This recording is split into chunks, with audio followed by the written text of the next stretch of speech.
4:22 a.m. The exact moment a billion-dollar secret died in darkness. Somewhere in the Arabian Sea, under a sky with no moon, a Russian freighter believed it was invisible. It wasn't. The Kapitan Volov 800 feet of disguised steel cut through international waters carrying something that could reshape wars. $1 billion in Iranian ballistic missiles, electronic warfare systems, advanced combat drones. Enough firepower to turn the Persian Gulf into a graveyard. But the ship's captain didn't know one thing. He was already dead. He just hadn't stopped breathing yet.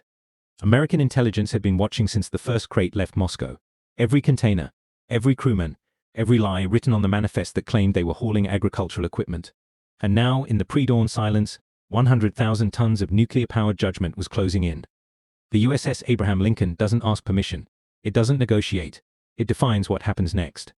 75 combat aircraft. A crew of 4,500 sailors trained for exactly this. For 6 days the carrier had shadowed the freighter silent, invisible, patient. The Russians thought they were alone on an empty ocean. They were wrong. The Arabian Sea is one of the most watched pieces of water on Earth. 14 sensor systems logged the Volov's departure before it even cleared Russian waters. By the time it passed through the Strait of Malacca, American naval intelligence knew the captain's coffee preference and which crewmen had been caught stealing vodka. Radio silence doesn't hide you. It announces you. At 4:18 a.m. the order dropped from Fleet Command like a hammer. Execute Operation Scuttle. 30,000 feet above, invisible in the black, a P-8 Poseidon had been circling since midnight. Its radar painted the ocean with surgical precision. Its infrared sensors stared through the freighter's deck plating, reading heat signatures like a doctor reading an X-ray. Missile propellant has a thermal fingerprint, so does powered-down electronic warfare gear. The analysts weren't guessing. They were looking at Iranian military cargo, container by container, matching intelligence manifests down to the serial numbers. Visual confirmed. Target verified. Time to move. At 4:02 a.m. exactly an EA-18G Growler rolled into position 12 miles out. Close enough to kill.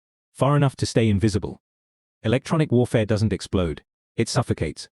The Growler's jamming pods mapped every electromagnetic pulse radiating from the freighter.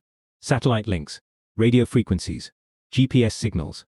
Everything that connected the ship to the world was catalogued in milliseconds. Then severed. The Kapitan Volov went deaf, dumb and blind in 90 seconds. On the bridge the Russian captain stared at his equipment in disbelief. Satellite phone dead. VHF radio static. GPS coordinates gibberish. Simultaneous failure? Impossible. He never considered the third option. That an invisible predator was systematically dismantling his ability to scream for help while something far worse approached from the darkness. At 4:06 a.m., 2 MH-60 Nighthawks lifted off the Abraham Lincoln's deck. 16 Navy SEALs, M4 carbines, breaching charges, and enough explosives to turn a billion-dollar weapons shipment into scattered metal on the ocean floor. The mission was surgical: board, secure, plant charges, vanish. The helicopters flew at wave-top altitude, 50 feet above black water, navigation lights extinguished, pilots wearing night vision goggles. They approached from the stern, rotor noise masked by the ship's own engines. At 4:34 a.m., thick ropes deployed. SEALs descended hand over hand into the unknown. 40 pounds of gear, 40 seconds per operator. Hit the deck. Clear the rope. Form up.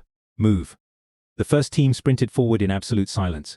No shouting, no chaos, just controlled violence moving through steel corridors like water through cracks. 90 seconds into the operation they encountered the first crewman, a Filipino deckhand stepping outside for a cigarette. He saw shadows, then felt plastic flex cuffs bite into his wrists. Before his brain could process what was happening, he was sitting against a bulkhead, staring at men who moved like ghosts. No words. No explanations. The SEALs were already gone. The second team moved deeper into the ship's belly, carrying the demolition package. These weren't random explosives. Every shaped charge had been designed for a specific purpose, studied, calculated, engineered for maximum effect. Some would breach hull plates below the waterline. Others would destroy weapons containers from the inside out. The goal wasn't just to sink the ship. It was to make recovery impossible. At 4:38 a.m., the bridge fell. The Russian captain looked up from his malfunctioning instruments and saw 4 SEALs entering his bridge with weapons-trained center mass on his chest. His first officer reached for the alarm. A SEAL placed a hand on his arm. Gentle. Firm. Don't. It wasn't a threat. It was a statement of fact. This was already over. The entire bridge crew, secured in 30 seconds. Hands zip-tied. Faces pressed to the deck. Not a single shot fired. Below them, the demolition team moved through cargo holds like surgeons. Each weapons container had been pre-targeted using thermal imagery from the P-8. Shaped charges attached with magnetic clamps. Timers synchronized down to the millisecond. The Kapitan Volov was 800 feet of professionally designed maritime engineering. Multiple watertight compartments, redundant damage control systems, built to survive storms and collisions. But the SEALs had spent 3 days planning how to override every single one of those protections. Hull breaching charges went on next, placed at calculated stress points where maximum flooding would occur, where steel would buckle, where the ocean would pour in faster than any pump could handle. The Iranian security team never woke up in time to matter. 8 ex-Revolutionary Guard soldiers, sleeping in a single berthing space, trained for combat, armed with AK pattern rifles. None of it mattered. The SEALs breached the door with a whisper of noise. 8 armed men opened their eyes to find themselves staring at more guns than they could count, held by operators who'd already decided how this ended. The Iranians made the smart choice. Hands up. No resistance, no heroics. At 4:34 a.m. the last charge was placed. Charges set. Exfil initiated. The SEALs moved back to the extraction point with the same lethal efficiency they'd used on insertion. Every crewman had been consolidated in the forward mess hall. Flex cuffed. Accounted for. The MH-60 helicopters returned, hot pickup, rotors screaming, sea spray whipping across the deck. SEALs aboard. Liftoff. 14 minutes. Insertion to exfiltration. But the Abraham Lincoln wasn't finished. While boots were still hitting the carrier deck, 2 additional elements were already moving into position. This wasn't just about one shipment. This was about destroying the entire supply chain.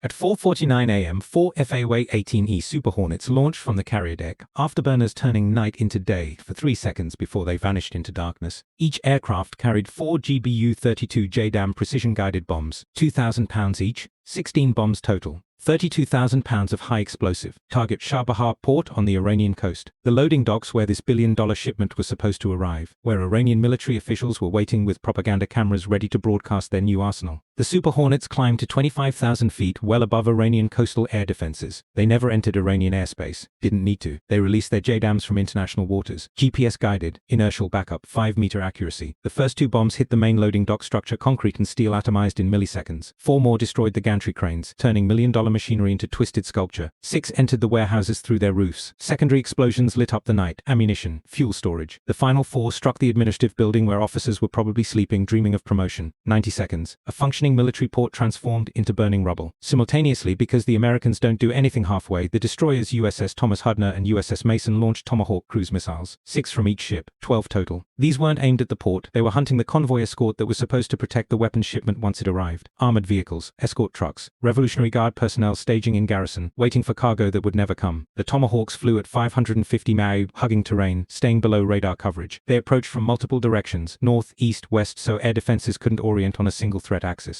The first missile struck the vehicle motor pool. Steel evaporated. The next wave hit fuel storage. Fireballs climbed into the sky. The final salvo destroyed command buildings, along with every officer who might have organized a response. The entire escort force eliminated while still in garrison. They never saw it coming. At 4:56 a.m. aboard the Kapitan Vulov, the charges detonated in sequence. First, the hull breaches. Shaped charges punched through steel plating like it was aluminum foil. Ocean water, thousands of gallons per minute, poured into cargo holds. The ship's automatic damage control systems tried to respond. Watertight doors began closing. Then secondary charges detonated those doors, turning barriers into access points. The weapons cargo destruction came next, each container rigged with charges calculated to destroy contents without creating sympathetic detonations. The goal wasn't spectacular explosions, it was making the hardware unrecoverable. Ballistic missiles, guidance systems shattered. Combat drones, circuit boards melted. Electronic warfare systems reduced to scrap metal. The Kapitan Vulov began listing to starboard within 2 minutes. Above, the second helicopter appeared with rescue equipment. Inflatable life rafts dropped. Emergency beacons activated. The SEALs weren't interested in mass casualties. They wanted the hardware destroyed and the crew alive to report exactly what happened. 6 minutes after the first charge detonated, the Kapitan Vulov slipped beneath the surface. 800 feet of Russian merchant vessel, disappearing into water over 15,000 feet deep, taking with it $1 billion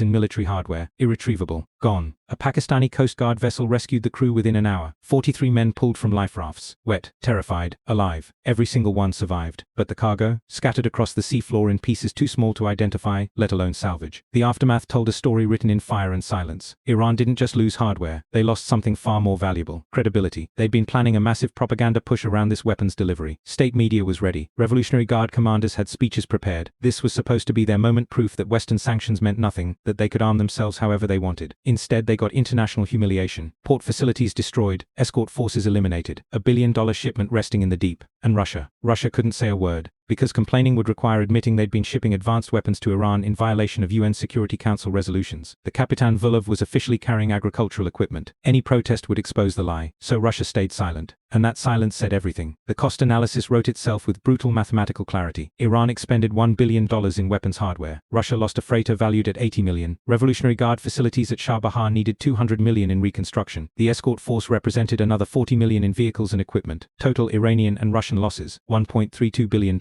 America's expenditure, 12 Tomahawk cruise missiles at $1.8 million each, 6 million. 16 JDAM guidance kits at $25,000 each, 400,000. Fuel and flight hours roughly $2 million. SEAL insertion operational costs, another $1 million. Demolition charges and specialized equipment, $500,000. Total American cost, under $26 million, a 50-to-1 return on investment. But those numbers don't capture what really happened that morning. Every intelligence service on the planet received the same message, delivered without words, transmitted in the universal language of disappeared ships and burning ports. American carrier strike groups don't just defend sea lanes, they enforce them. You can disguise a freighter, you can falsify manifests, you can sail under flags of convenience and maintain radio silence, but you cannot hide from an intelligence network that's been watching since before you left port. You cannot outrun helicopters that know exactly where you'll be, and you absolutely cannot survive a carrier strike group that has decided your cargo represents a threat worth eliminating. The Kapitan Vulov now rests in pieces on the ocean floor, a billion-dollar monument to a simple truth. Some lessons are taught with explosions, others are taught with silence, and the silence after a billion-dollar shipment disappears into the deep, that echoes louder than any missile strike ever could. The Arabian Sea returned to calm that morning. No international incident, no diplomatic crisis, no emergency UN Security Council meetings, just a freighter that experienced structural failure in international waters. The crew was rescued. The investigation was routine. The insurance claim was filed. And somewhere in Tehran, military planners sat in windowless rooms confronting an uncomfortable reality. Their billion-dollar investment had been converted into an artificial reef. This is how deterrence works when the world isn't watching. Not with dramatic confrontations or televised briefings, with surgical operations that eliminate threats and send messages to exactly the right people. Iran got the message, Russia got the message, and every other nation tempted to test American resolve learned that some calculations don't require press releases. At 4:22 a.m. on a moonless morning, the USS Abraham Lincoln proved something that doesn't need to be said out loud. The ocean remembers, and so does the Navy. The crew of the Kapitan Vulov went home to their families. The $1 billion